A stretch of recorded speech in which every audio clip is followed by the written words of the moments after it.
A Mid-Michigan congressman is calling on Secretary of State John Kerry to free Amir Hekmati. The former Genesee County student has been held in Iran for nearly a year and a half, accused of being a spy for the CIA.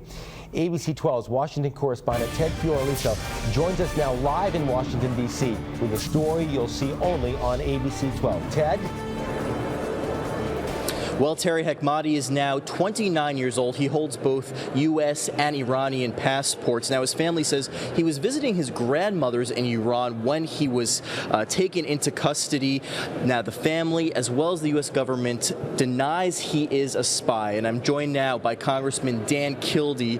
And I'd like to ask you, Congressman, why did you write this letter to Secretary of State John Kerry? Well, we're just asking the State Department to elevate their interest in this case, to increase their activity to try to get Amir Hekmati home. He's been there for over 2 years. The State Department says that he is not a spy. He was actually tried and convicted, and then that conviction was set aside by an Iranian appeals court, but he's still in an Iranian prison. We want him to come back home to our community so he can be with his family. Now, 112 of your colleagues signed on to this letter.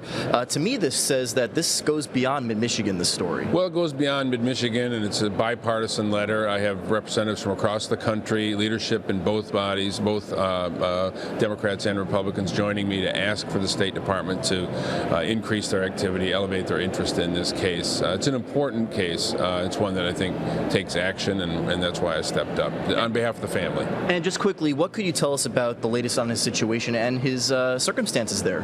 Well, he's still in prison. There have been some family members that have been able to get information to him, but we want to get him home. He's been in solitary for a long time. We want to get him back home, and the family has been very understanding, but they need to have Amir back home, and that's what we're fighting for. Congressman Dan Kildee, thank you so much. We'll continue to follow this story. And reporting live from Washington, Ted Fioraliso, ABC 12 News.